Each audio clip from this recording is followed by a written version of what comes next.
What's going on, YouTubers?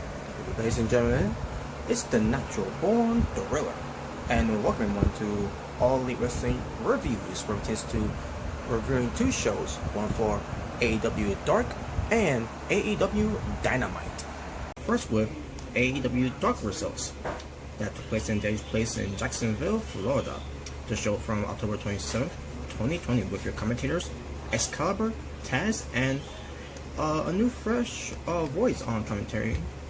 I think he's from either from the United Kingdom or from Australia because of his accent. He's African American. I don't know if he's a wrestler, but he's going by the name of Anthony Ogogo. Who is he? Again, I don't know who he is, but I like him. I like how he looks. I like his voice. I like his enthusiasm into the matches that happened on AEW Dark. He wasn't on there that much because we did have Ricky Starks on commentary as well for a little bit as well. And we'll get to more of that when we get to how the show transpire. I'm meant to say. And yeah, there you go. So let's get right into it. The opening match was Top Flight. Don't know much about the tag team of Top Flight. And I think the names are Darius Martin and the other one is Dante Martin. So they're basically all brothers. I think they're twin brothers. I can't remember if they were twins or not, but I really don't recall. But they went up against Stu Grayson and Evil Uno of the Dark Order, with the Dark Order going over. Then we get to Ricky Starks, who is absolute athlete in the AEW. He goes up against VSK, meant to say. The match that I thought it was decent, where Ricky Starks gets the win with the Rochambeau. And that's when Ricky Starks ends up being on commentary, And I don't know, I don't know if Anthony Ogogo was still on commentary after that, but Ricky Starks ends up being on commentary after that. We get a video package of Eddie Kingston and Allie, who's the bunny, and ask her to explain why she turned on QT Marshall, and says that she basically said that he was a love-struck dope, and she got bored. That's basically what it is. Even though it makes no sense because we all know that Allie is married to the Blade, who is Pepper Parks. But it's whatever. We get Matt Sadell versus Lee Johnson. The match I thought was pretty good, with Matt Sadell getting the win. We get the AEW Women's Champion, Hikaru Shida, versus Leila Hirsch. Who is Leila Hirsch? Don't know much about her, but after seeing her, she's small, by the way, but she can kick a lot of ass too, and she is legit. She's called the legit the legit. I don't know what I think about Lacey for. The legit Leila Hirsch.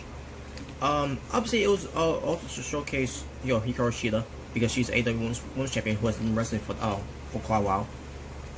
Even though she's the champion for AEW, but they did show a little bit about what Leila Hirsch can do as well, and she's pretty good. But in the end, it was Hikaru Shida getting the win. We get the Jurassic Express. Marco Stuntgrove wins for the team against the team of. Actually, I don't think it's this match. I'm sorry. I could be wrong. Okay, I remember that. Okay, yeah. So yeah, it was this match, and it was this show. They got the win over Danny Limelight and the Jersey Muscle, are a tag team, by the way. The Jersey Muscle, I can't remember the names actually. Yeah. But Marcus Stuntgrove won for Jurassic Express. I groaned, pissed off. So there you go. The Hybrid 2, TH2, which is Angelico and Jack Evans versus SCU, Christopher Daniels and Frankie Kazarian. Match itself was pretty decent, with SCU getting the win. After the match, the Hybrid 2 attacks SCU, and that was it. I don't remember if Scorpio Sky came out to help them out, but there you go. Alright, Brandy Rose was on commentary for this match, which I wasn't happy about because she's terrible on commentary. She's terrible, period. And here's why. So yeah, Anna Jay versus Cataline Perez. Now I don't know who she is. But anyways, so the match happens. But before the match even happened too, Brandy Rose, like I said, she's terrible on commentary. She's ranting about the whole thing of Anna Jay showing up on her show, Shaw Brandy, where Tinster John still be on there, and basically saying the fact that that she was tricked and all that, and blah blah blah. Like, it was just terrible. It was just terrible. It really took away me of enjoying the match with Anna Jay kicking the ass in the match, and obviously Anna Jay won. Yeah, Brandy Rose took the vibe away from me of this match. Finally, we get the build-up match between Brandon Cutler versus Peter Avalon, where the winner, there will be a decisive winner this time. This time there's no disqualifications, no countouts, anything goes in the way. You have the librarian Leila Bates in the middle while all this is going on. So they have the match. Brandon Cutler and Peter Avalon were working very good in the match. By the way, this is the last time that we see Peter Avalon as being the librarian, because Peter Avalon and Leila Bates has broken up. Leila Bates has had enough of Peter Avalon and stormed off after she slapped him, and the match continued on. Now I'm assuming there was steel chairs involved. There were also dices involved. Dungeons and Dragons dices are involved, and I can't remember other weapons that were involved too. But yeah, a lot of thought into this match that was put in. Routines how it's gonna end, and then all of a sudden, the Young Bucks, Matt and Nick Jackson shows up on behalf of Brandon Cutler, but they've been building up for weeks. Not just on Dark, but on BET, that the Young Bucks they don't care anymore about anyone, especially Ortiz, to try to make amends with the Hangman Adam Page, and then and they're never there for Brandon Cutler when he needs them. And then finally they did, and this was during the time where the Young Bucks were beaten up by FTR after their match, and so now they're there, and they're there to support Brandon Cutler. And in the end, it was Brandon Cutler finally, after over a year of losing matches on AEW, doesn't matter if it was on Dynamite or on Dark or on pay-per-views or on buy-ins, whatever. Especially where it takes on one time on Being the Elite, the whole kick-out challenge that he was doing. Finally, Brandon Cutler finally gets the win. Meanwhile, Peter Avalon has lost the librarian stick, has lost his librarian partner and the librarian Leila Bates, and still loses a match. Brandon Cutler finally loses a match, and it was emotional. And it was even shown on the Being the Elite episode recently. And there you go. I thought it was great. The match itself was great, and the story was great too. So, best friends Trent and Chuck Taylor versus. I think you have Orange Cassidy having stuff with them. I can't remember if they were if he was there or not, but they go up against Anthony Bowens and Max Caster. I think Max Caster was one was doing his rhyming freestyle, whatever he was doing. I didn't like it. I didn't think it was good. But the match happens and Best Friends wins. Let me say about the match. Match it was alright for what it was. Alex Marvez, he gets a word with Scorpio Sky about the whole thing with him and Sean Spears. So he's basically letting them know to come to the locker room and we'll talk. All of a sudden, we see the locker room of Scorpio Sky has been trashed, and obviously, and it says it's written thief, and we all know who it was, by the way. It was obviously Sean Spears. Basically making Scorpio Sky's life now a living hell. because now they're in a program and for quite a while, and it's gonna come pretty soon. And I'll get to that portion when I get to the Golden Show edition of AEW Dynamite results. After this reviews of this one, because I'm late to do the review. This was supposed to be last week. Instead, I decided to do it this week. I was busy, family thing, other things to do on YouTube than to worry about losers on YouTube, and y'all know what I'm talking about. So, anyways, Fuego del Sol versus Brian Cage, the Machine, who is the FTW World Champion, which people kind of forgot about. But the match itself, it was decent, with Brian Cage going to gain the win. Then we get to the Dark Order's 10 versus Sean Maluna. Match itself, 10 was pretty impressive. And Sean Maluna, who was a WWE NXT jobber, now in the AEW, and he's even a jobber here too. So yeah, 10-1. So I probably got the idea of that. Ivelisse and Diamante, who are the AEW Women's Tag Team Championship Cup. Let me say this again. Ivelisse and Diamante are the AEW Women's Tag Team Tournament Cup winners of 2020. They go up against Kylan King and Savannah Evans. Savannah Evans, she looked good. She was big, by the way. She was basically the same size, like same height, I should say, of Kylan King. The match itself was pretty decent, and obviously Diamante and Ivelisse wins. Sonny Kiss versus Aaron Solo. Match itself, it was pretty decent, with Sonny Kiss winning. Not much to say about that. But a lot to say with Lance Archer coming out to attack both Sonny Kiss and Aaron Solo, and basically showcasing that Lance Archer and it's done playing all these games and everything, and he's done playing by the rules. And Jake Roberts basically said he's not responsible for Lance Archer's what he does here on now, and he is getting the itch to do a DT on someone, Jake Roberts. And then Lance Archer gets on the microphone and says to Eddie Kingston, "You want to keep talking about how you didn't get eliminated from the Battle Royal, you never lost the Battle Royal and all that, and you want to keep talking all that shit and everything." He says, well, bitch, his basically, I think he called him a bitch, and saying that his way into a second title shot, and it doesn't matter who wins that Full Gear. He wants the next shot of the title, and everybody dies, except for one thing: Kenny Omega and the Hangman Adam Page in the finals.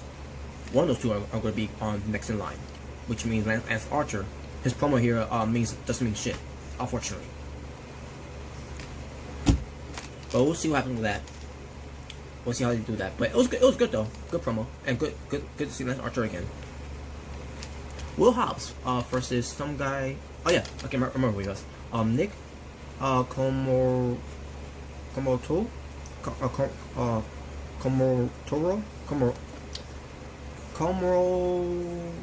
I think that's his last name, but he was there before on AEW. He's the one I was talking about. The bushy beard, the bushy hair, and he's wearing a white. Look at an inspired white straight jacket that goes with the pants too. He's got a good look. He's big and everything. Will Hobbs obviously beat him, and there you go.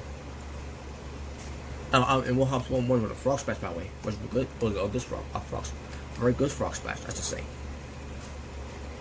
Then we get Darby Allin versus Alex Chamberlain. Match itself was pretty decent, with obviously Darby Allin getting the win, and it was the main event. And that was it. The Tomar Wrestling for AEW Dark. Let me just go back to it. 15 matches. My overall strength for the show for AEW Dark, 6 out of 10. And that was your AEW Dark results from October 27th, 2020 for this All Elite Wrestling Reviews. I always like to keep my favorite snack handy.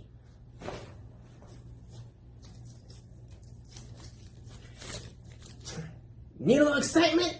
Snap it to a Slim Jim. Oh yeah! And just And now it's time for your AEW Dynamite results, the show from October 28th, 2020, with the continuation of the AEW World Championship Eliminator Tournament, which pertains to the semifinals.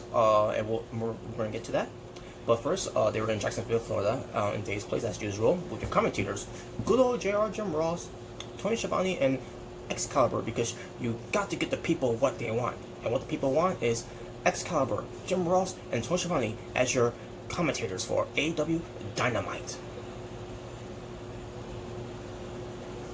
Anyways, so let's get to the show here. The opening show was MJF and Wardlow being interviewed by Dasha Gonzalez, where it pertains to MJF talking about Wardlow, position of being in the tournament and making it to the semifinals after beating Jungle Boy. And then MJF says, when Wardlow wins the tournament, which he says it means that he wins the tournament and he's gonna be the AEW World Champion. And Wardlow had to look in his face like and then MJF's like, right, and then he's like, sure. All of a sudden, this was weird. Sammy Guevara shows up, and I'll tell you why it was weird. So MJF is, he's happy to see Sammy Guevara and everything, even though he wasn't really happy to see him because he's being sarcastic in that. But Sammy Guevara showing up and he throws the inner circle jacket that was given to him, the one that was extra large on him, and basically says that he's going to do anything that he can see, and saying that MJF won't join the group, and then Wardlow was going to get to him, and then MJF said, hold on, get one for their match, and then MJF started talking and saying, he basically started talking trash back to Sammy Guevara and all that, and Sammy Guevara talked back to him as well. It was a good exchange too, but here's the problem with this. I didn't mind them, doing this whole thing because it tells a story about MJF and the inner circle and all that. That's fine. The problem I had with the segment was the piped-in chants. I mean, the piped-in noise of the crowds. It was so WWE-ish. AEW, you're supposed to be different from WWE. I mean, even though they do things like WWE does, but I think they do it better. But in my opinion, the one that did it better was Lucha Underground. Where it tends to, Lucha Underground was WWE, but better. Where it tends to how they booked the shows and everything, and how they did their soap opera things and all that. That was 10 times better than anything that WWE has done.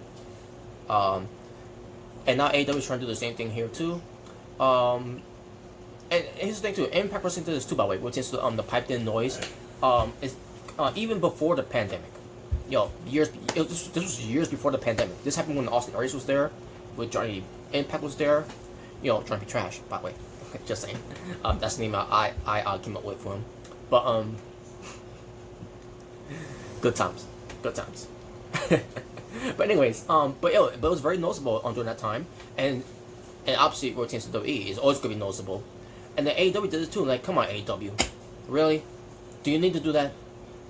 That was completely unnecessary. So we get to the match. Wardlow ends up being by himself, going up against the Hangman, Adam Page, in this semifinals AEW Championship Eliminator Tournament match. Match itself was good.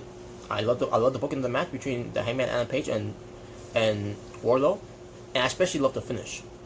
So it didn't take one, but two finishers of the Hangman and Page's buckshot lariat to Wardlow to beat him. That was great. The way that they protected Wardlow in that match. First, the first one, boom, rocked him, but he didn't go down. He was staggering, and then the Hangman goes to the apron again, and then goes flips in the ring again, does the buckshot lariat, and down goes Wardlow and gets the win. That was great, and amazing there. It protected Wardlow, because he's gonna be something in AEW, because of how he looks, man. He's a great athlete. He's got a nice build. He's got a good look, and I can see him going places in AEW. So, but the moral of the story here is that the Hangman and Page wins, and goes to the finals at Full Gear, and he starts celebrating with by having a nice cold beer. Just saying. Jon Moxley, he reflects on his past, being the AEW World Champion, being a defending champion, saying that it's been all business along the way, and at the pay-per-view, it's personal, which is to him and Eddie Kingston. Yes. Moxley says that there will be no one else to blame but Eddie Kingston, who's going to be forced to say "I quit" at the pay-per-view at Full Gear, basically, on November 7th. And Moxley continues that, saying that he will crush the ego of Eddie Kingston, and like he's done with everyone else that he's faced in the past, which is him being the AEW World Champion. Great promo there from Moxley. Speaking of great promos, also we get Eddie Kingston coming out, and he's sick and tired of talking, and he wants to fight. It says that how dare the champion not show up tonight, and saying that he's a coward, nothing more but a coward. That's how he said it. It says that instead he'll face Matt Sadell, someone who tried to steal his thunder from the I'm assuming he's talking about the Battle Royale from All Out, the Casino Battle Royale. And he says, but Kingston says he reminds everyone that he has never been eliminated from the Battle Royale. And says, "Hi, Lance Archer." Basically, he's once again, poking the bear, and keeps bringing it up. And Lance Archer and Jake Roberts were there in the crowd, from the higher deck. Not that high, somewhere from the middle, somewhere from there. But yeah, Kingston was kind of good promo. And by the way, I think the cameraman may have gotten in the ring at one point, and Kingston was like, no, you get out of here. I don't need you to come in the ring. Oh man, shout out to WWE, by the way. That's I love how Eddie Kingston does it. But anyways, so Matt Sadell was being not Matt Sadell. Eddie Kingston was being accompanied by the Butcher, and the Blade, and the Bunny. To go up against Matt Sadell. Yeah, basically Eddie Kingston versus Matt Sadell. Match up was pretty decent. In the end, it was Eddie Kingston getting the win over Matt Sadell by submission, and then but he didn't want to let go. And then basically and Eddie Kingston was saying this to Matt Sadell, say I quit Moxley, or John. I think he said John, but either way, he's talking about Jon Moxley, and he's basically when he sees Matt Sadell, he doesn't see Matt Sadell.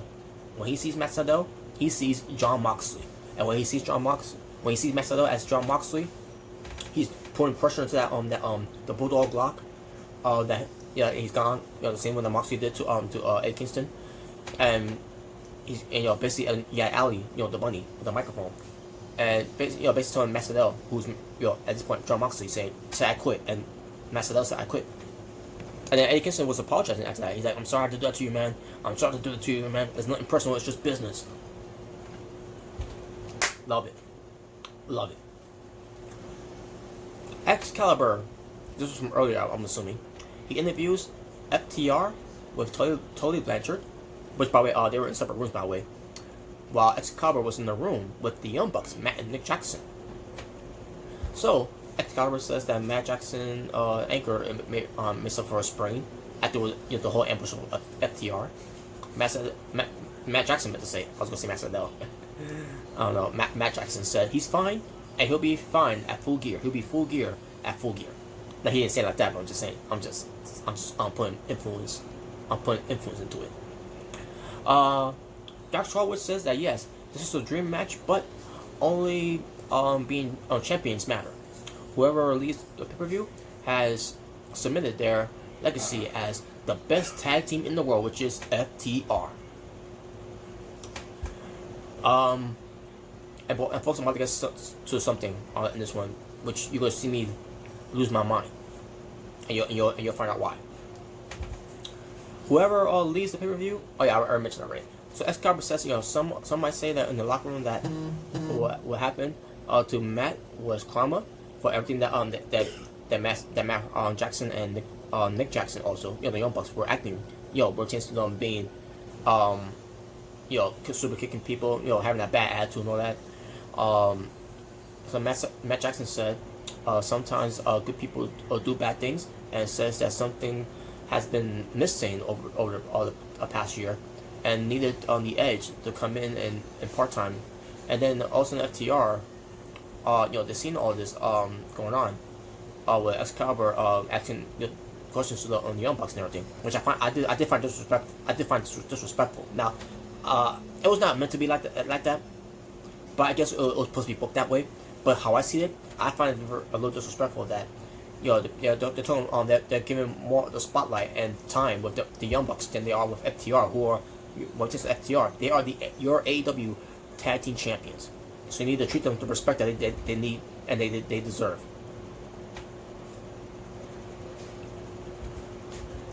So also, Excalibur asked something about Nick Jackson. Since any question you have and everything, and that's when the champions had enough. They were being ignored, they were being disrespected, and they left. And I'm like, good. I'm glad they left because I feel like they were being disrespected because it should be about them. It should be the question should be asking about FTR retains to this whole thing. Instead, they're focusing more on the Young Bucks than they are with FTR. Which I gotta remind you all again, FTR are their tag champions.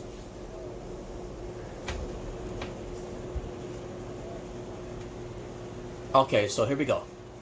So this is where it gets me, folks. So after FTR left, and along with Totally Adventure. One second, folks. There you go. That's distracting me a little bit. Anyways, so yeah. So Nick Jackson was asked a question, and then Matt Jackson and Nick Jackson brings up the stipulation for the match. And someone said, "What stipulation?" And I said, "Why does it need to be a stipulation here for? All we wanted is the dream match that we've all been asking for, for years, ever since the whole fuck the revival thing happened. That started with Cody Rhodes, behind the scenes along with the Young Bucks, on BET, and during the time when they were on the revival, from WWE, where they were getting the recognition and being talked about, where it seems to how great of a tag team they are, and they always will be. And then we get to this part where, they finally gone for WWE, which is good. I'm glad they gone for WWE because, if FTR are going to be the best tag team champions, and the best tag teams in the world, then WWE is not the place for them. They got to go elsewhere. And thank God they end up getting out there, and then now they're free to go anywhere they want, and they chose AEW. This is their priority, and they became the AEW World Tag Team Champions at All Out. Great, I loved it, and they're showing everyone why they are the best tag team and why, they are a no more tag team by being the AEW World Tag Team Champions, by holding one of the most prestigious tag team titles in pro wrestling right now. One of them is obviously the AEW World Tag Team Championships. And the match itself between the Young Bucks versus FTR is a dream match. A match that we've all been clamoring to see. We'll all be waiting for. Because God knows we're never going to see that in WWE. The only way we can see that is by outside of WWE. And now we're getting that. And where we're getting that is AEW at full gear. So what's the issue with this? Here's the issue. The stipulation. There was no need for any stipulations. And based on the stipulation, they just give away the outcome. So Matt Jackson says, if they don't win the tag titles, they will never challenge for the tag titles ever again. Champs!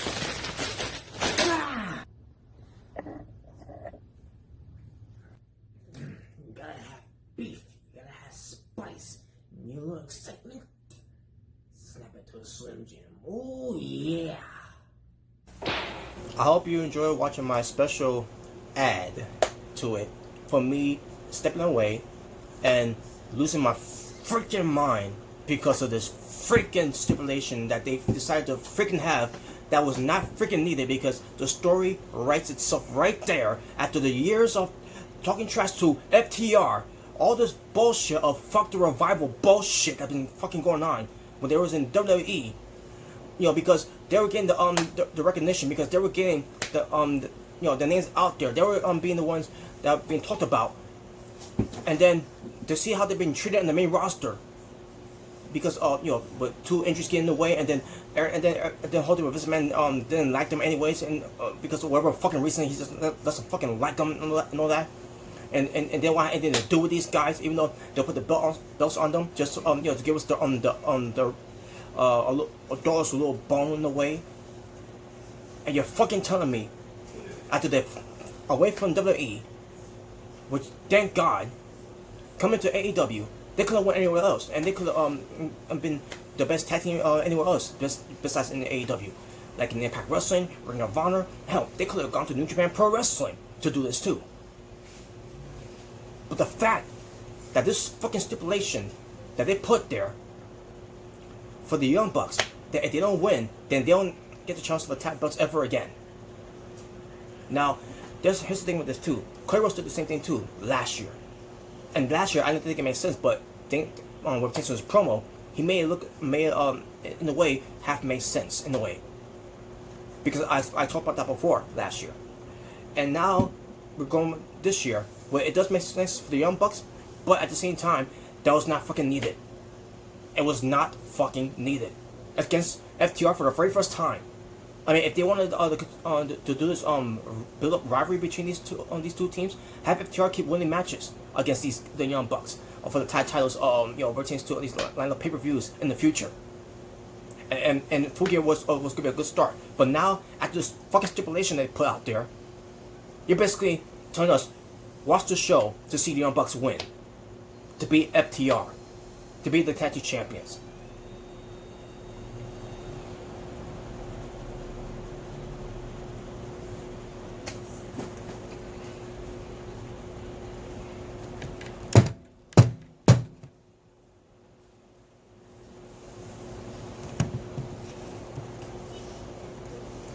Moving on.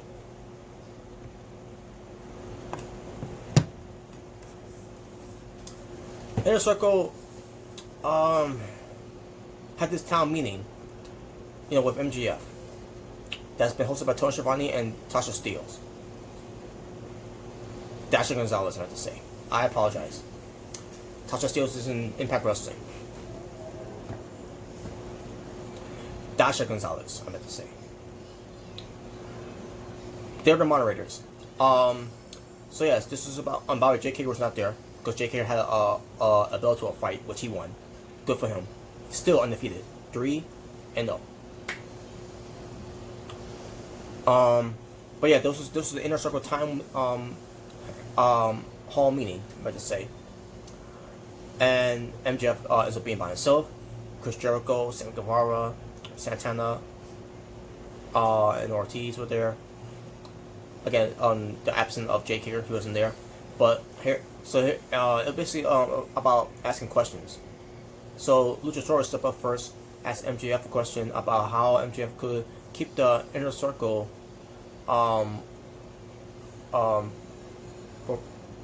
prosperous going forward. I mean, prosperous moving forward. Whatever. Basically, he's missing intelligent words, Luchasaurus, because he's got he mentioned two here. He's got like some type of master's degree. Whatever. Good for him though. Good for him. I'm trying to calm down, folks. After the whole FTR Young Bucks interview debacle.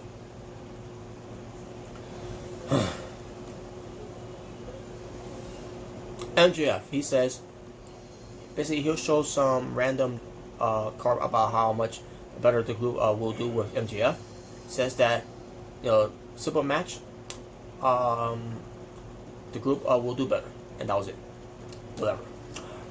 Britt Baker and Rebel, who's going by Reba, because that's what Britt Baker calls her, has a question and says, first of all, Reba says that Chris Jericho is handsome, whatever. I'm trying to remember what. Basically, she was drooling all over Chris Jericho, but Britt Baker, calms her down and everything, and says, because she's acting weird, what she is, Britt Baker says that, MJF has a terrible track record in AEW, how does that make Chris Jericho feel? So Chris Jericho answers saying that he fully aware of MJF's track record and says that he isn't actually in the group. So if he wouldn't learn all their secrets, if he turns on them, he's gonna get his ass kicked. So the MJF is like, if we work together, they will make it a whole lot of money and we'll win tons of titles. Yeah, sure. Good luck with that. Peter Avalon. I should say this right now. He's going by a new name. I think he's been called before, but I digress because I didn't know much about him anyways. But anyways, Peter Avalon, he's there. He says basically asks the inner circle, can he join the inner circle? And they basically laugh at him, and obviously they said no, and they walked away looking all depressed. Whatever. And then Eric Bischoff shows up. Eric Bischoff. So he has a question. What MJF can do for the inner circle? I think he said about like a 2 or 3 part question, something like that. Yeah, Eric Bischoff talking about. He says what he can do for basically MJF. What can he do for inner circle? He says that was a powerful question, so he'll give a powerful answer. Friendship. Friendship. Bishop says he's asking a question about the inner circle. To do what can the inner circle do for MJF? And so Jericho says, he then and during that time too, by the way, he calls MJ. He basically called both MJF and Jericho prima donnas. And Jericho was insulted with that, and then turns around that basically and another thing too, Eric Bischoff was not done with his questions. I think that's what it was. He didn't finish answering. He didn't finish saying the question. Yeah, basically Eric Bischoff didn't finish saying what was going to be the question, and Jericho interrupted him and turns around and he's trying to keep things together and everything. And Jericho was like, but he's like, yeah, but and then that and all of a sudden turns around and he's like, Jericho, shut up. He literally told Chris Jericho to shut up, and I'll die laughing when I saw that. Oh man. So Eric Bischoff says that MJF has the qualities, so what will keep the two of them from killing each other at some point, if they join the group. So MJF says that he's a good person and has been getting booed, but doesn't answer the question that much in a way. But basically MJF saying all this and all that, and Jericho asks him, ask MJF to answer the question, and it says, how do we know you won't stab us in the back and all that? And MJF said, Jericho, why doesn't the answer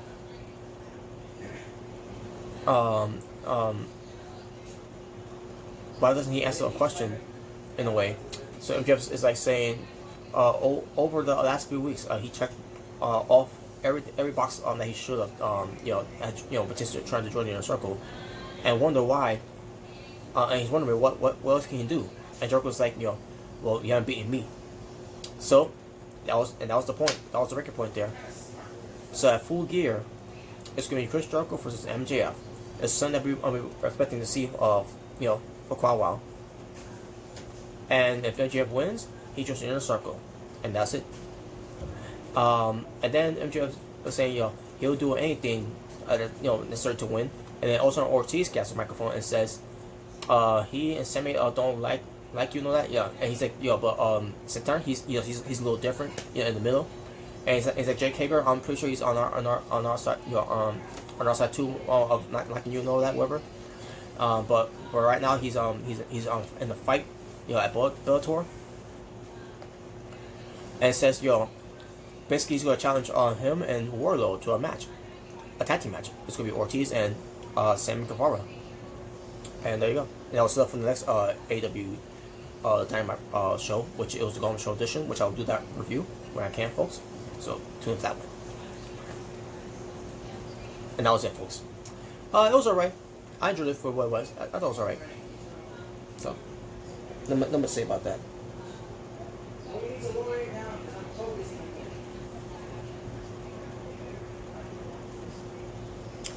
Taz tells Will Hobbs that he has to answer.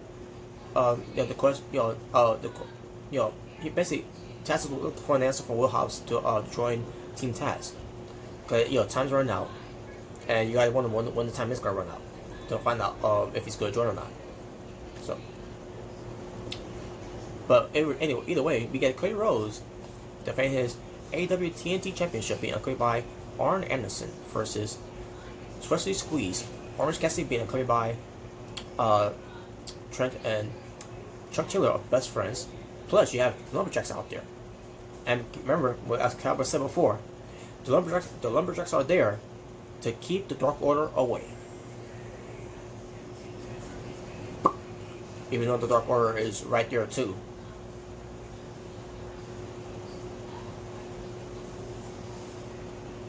Match happens. Good match. I expect nothing more, nothing less. But it was good match. Good Lumberjack match, I should say. Unlike the last time that we had saw a Lumberjack match on AEW, which was between Warlow and Luchasaurus, the way it was booked, it was not that good. But this one was good. This was indeed good. There was a lot of spots in, or chance to they could do, even with a chance of comedy in a way. In the end, we all expected Cody Rhodes to retain because the match that's going to build up for Full Gear is going to be Darby Allin going into Full Gear against Cody Rhodes. So, Cody Rhodes, he's getting back up, right? And Orange Cassidy's trying to go for his Orange Punch. All of a sudden, John Cena comes in there, gives him a pump kick, because the referee was being distracted. And while he got Orange Cassidy got a pump kick by John Silver, Arn Anderson took a shot at Orange Cassidy, basically to retaliate after what happened earlier when Trent took a shot at Cody Rhodes in the match too. When the referee wasn't looking. Yeah, and the chaos was scoring, and there was a lot of chaos in this match too, by the way, on the Lumberjacks part. And in the end, Cody Rhodes gets the win over Orange Cassidy, and there you go. And we see Darby Allin, who's watching this match the entire time up on the rafters, somewhere from up there, from the higher deck section of it, like he's Sting. And then we get the Gun Clubs clearing the ring and standing tall with Cody Rhodes after that, because I think the Dark Order may got in there too, to try to finish the job, and that was it. So the story here was that John Silver cost. Oh, well, forget Arn Anderson. John Silver cost Orange Cassidy to become the TNT champion. So, and you'll find out pretty soon about that one. We go backstage and we see the best friends are bummed about what happened. Orange Cassidy not getting the win. Also, Miro and Kip Sabian shows up, and basically, Miro says that they have a gift for them, for no hard feelings and everything. Penelope Ford shows up, dressed up like Orange Cassidy and doing the thumbs up like Orange Cassidy. All of a sudden they start beating them up. Basically, they said trick or treat and start beating them up and everything. Beating them up, and that was it. Miro says, "We will never forgive you." Because the whole thing is about you destroyed my video game. But also I want to say too, Bobby folks, I thought Miro may have botched a promo from weeks ago, where it's saying best friends are are called good friends. Now actually that was meant to be. That was he meant to call them good friends because they're not the best friends, because Kip Sabian and Miro are the best friends. They're best friends because Miro is the best man. Still wondering if they're gonna do that whole wedding thing, Just hopefully no one gets shot.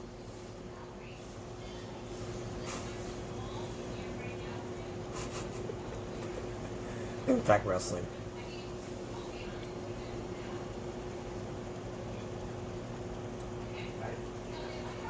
Okay, Serena Deeb. She was backstage and she says that she beat Thunder Rosa to become the NWA, Women's World Champion, and says that the game has changed and people will respect her going forward, which she should get the respect that she deserves because she is one of the best wrestlers. next to Thunder Rosa as well. So we get a match between Shida defending her NWA Women's World Championship against Legit Leila Hirsch. So once again, Leila Hirsch shows up on AEW, this time on Dynamite, and the match happened. Good match. I love the booking of the match of these two women, and in the end, it was Shida getting the win, as she should. And then it was announced that Hikaru Shida, I think she was on the show, saying that actually, I can't remember. I think she was being interviewed by Alex Marvez after the match, and she challenges, and basically she accepts Nyla Rose's challenge at Full Gear for the AEW Women's World Championship. So there you go. Shawn Spears versus VSK and beats him. Just basically beats him, in seconds. With the 4K, the C4, I meant to say. I was gonna say the 4K. Post match, he was gonna grab someone from the ringside because I'm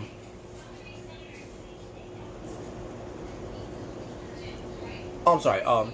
So after the match, Shawn Spears was celebrating after this match, and someone was throwing stuff at him because the theme it was Halloween for on that week for AEW Dynamite. And I'll get to that part momentarily, folks. But it still happened with Abaddon. But I'm sure it was like uncandies that was drawn to Shawn Spears and also to Terry Blanchard, and it was some guy wearing a bull outfit, and I'm saying to myself, that's Scorpio Sky, and it was Scorpio Sky. So basically, what happened was Shawn Spears grabs him, gets him in the ring, he's gonna knock him up with the steel, piece into his glove and all that. Turns around, all of a sudden it was revealed to be Scorpio Sky, and Scorpio Sky takes him out with a TKO, and there you go, build up their match for AEW Dynamite. For the next AEW Dynamite, which was supposed to happen on the Go Home Show edition, but something happened. But I'll get to that when I get to it on that review. Very important. Before I get to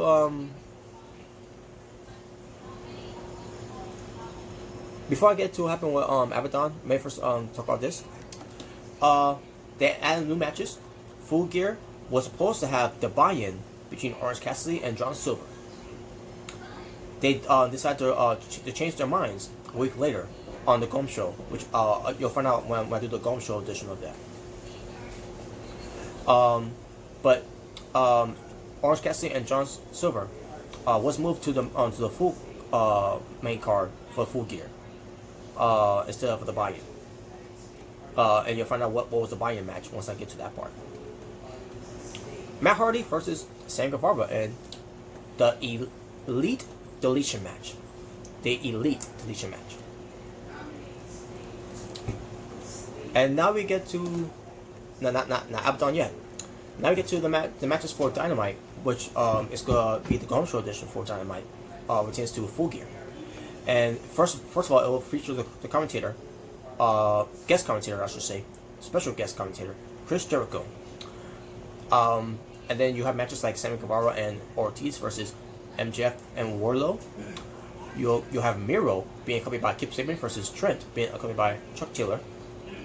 You'll have Shawn Spears being accompanied by Tully Blanchard versus Scorpio Sky, which that ends up not happening, and you'll find out why once I get to that part of the review.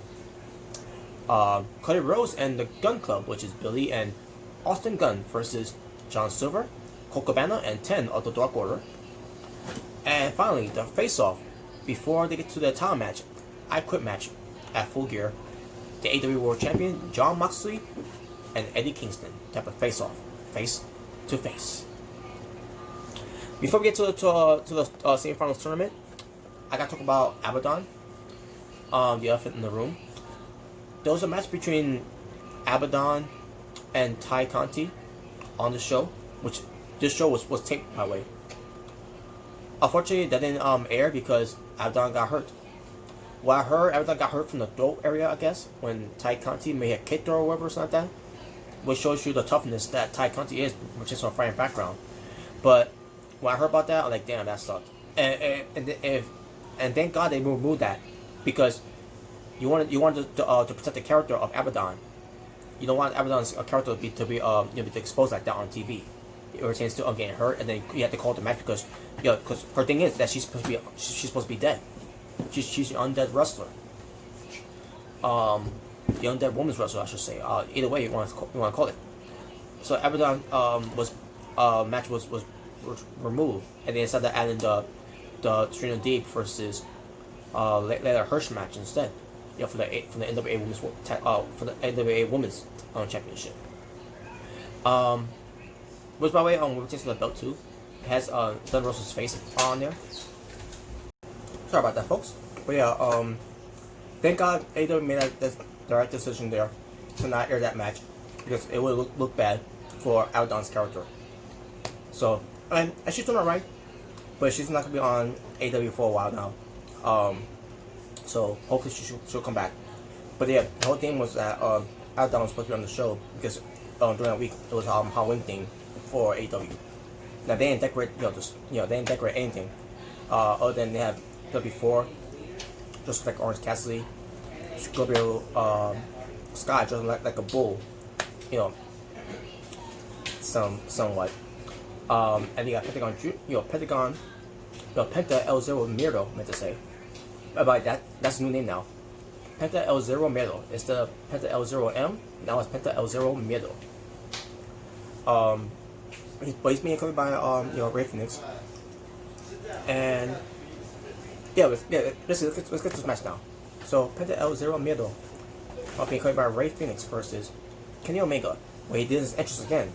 His elaborate cleaner entrance with the two ladies in their bikinis and the brooms, and then the background thing, which I thought at first it was a background, but it wasn't really a background. It was actually on the sheet that covered the entranceway of the tunnel, and then it goes down. That's what it was. So I was thinking to myself, that's a cool background and everything, and then I realized it wasn't really a background at all. So I feel stupid for not realizing that at first. And I just think the second time, I want to make that correction there. So, but anyways, but Matt, but came out there with his shirt and all that. Not wearing his jacket. I thought he would at least wear a jacket or sunglasses or something like that. To look at the cleaner. But nope, none of that. So the match happens between those two. K-Maker at one point took off the shirt, and he's wearing the AAA Mega Championship title that he beat Ray Phoenix for it a year ago. Was it a year ago? Yeah, it was about, almost like a year ago. And I'm like, wow. And by the way, K-Maker is going to defend that title. I don't know if you already did. I heard he's going to defend that title. When he goes back to Mexico against Laredo Kid. But yeah, Ray Phoenix was pissed when he saw that too. By the way, basically, K-Maker is mocking Ray Phoenix because those two have a match, and those two, tore their house down when they for that AAA Mega Championship title that K-Maker won. And we was going to have a match between Ray Phoenix and K-Maker, but unfortunately Ray Phoenix got hurt. So Penta El Zero M ends up being involved. Penta El Zero Miedo ends up being the one to replace Ray Phoenix. Now in this one, it doesn't make any sense for Ray Phoenix to for Penta El Zero Miedo to be part of this match because K-Maker sure got a bye. That's how tournament works. If you can't compete, if the one who won the first round of the tournament can't continue to compete in the next round, because doesn't matter how it is, if you're hurt or you can't make it, whatever, something like that, because anything else that happened that you couldn't make it, that means K-Maker sure got a bye, but instead they had Penta El Zero Miedo take the spot, and yeah. I guess you could say the same thing pertains to what happened with George Janela too, because George Janela, when he got he got in contact with someone that had COVID-19, and then his partner said he's actually being the one taking his place. K-Maker should got by for that one too, I wish it would have played out with that one instead of how they did it, but it's whatever. But at the same time, if we didn't get any of those happen, versus those last minute calls, we would never see that great entrance from Kenny Omega, But the match itself was great between Penta El Zero M and Kenny Omega because they had matches before. especially the one that had from All In back in 2018, and that was great too. And this was no different. I just didn't like how Penta L0M did the. So here's what happened. Omega was outside the ring, on stage, by the way. At this point, it's connected to the ring. You know that. So Penta L0M goes for off the second rope, something like that, or top rope. Can't remember how it happened. For a Canadian Destroyer. Well, in his case, the Mexican Destroyer, because he's Mexican. But yeah, Penta L0M hits it on Omega on the stage. Nice the way it was done. Puts him in the ring, gets him the package power driver, which causes the Zero Miedo, and Omega kicks out.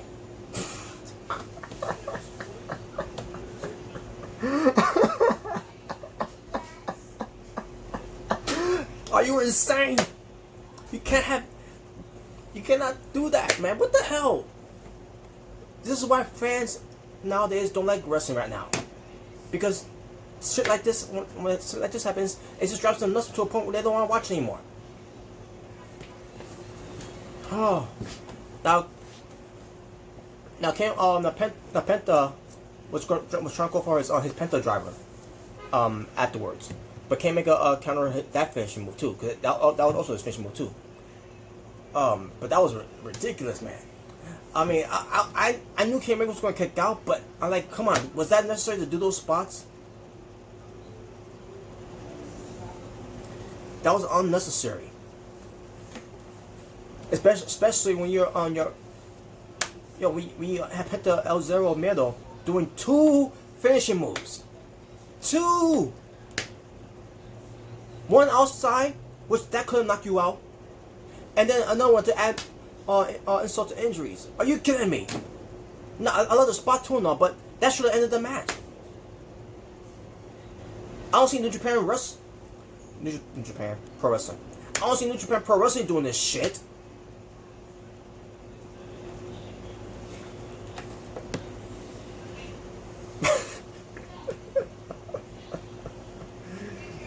I couldn't believe that.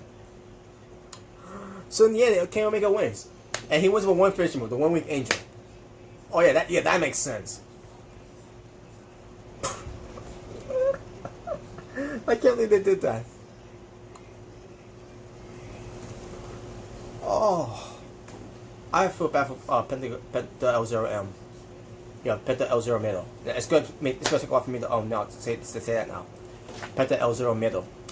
It's bad enough we had to move away from Pentagon Jr.'s name. Now I've got to call him by Penta L0M. Now I've got to do the same thing with Penta L0M by calling him Penta L0 Miedo. Make up your freaking minds. But that was your AEW Dynamite results from October 28th, 2020 for this so-called sort of Halloween edition for AEW Dynamite. So talking about wrestling for AEW Dynamite, there were 6 matches, especially that one squash match that Shawn Spears had. Overall strength for the show, I'm going to go with 7.5 out of 10. And with that being said, that's it for your AEW Dynamite results. Same thing when it pertains to your All Elite Wrestling reviews. I always like to keep my favorite snack handy.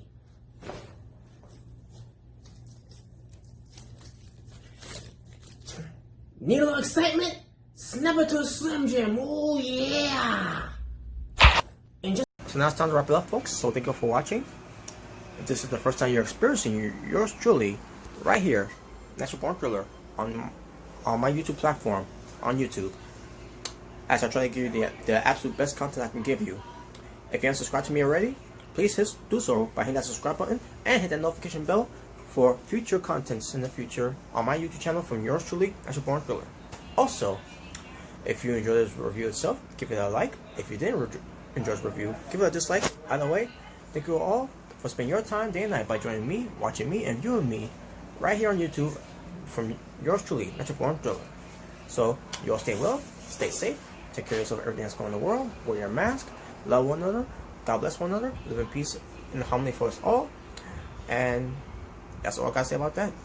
So, I am out here. Ta-ta for now. For It's the Natural Born Thriller saying peace on the streets. Take care.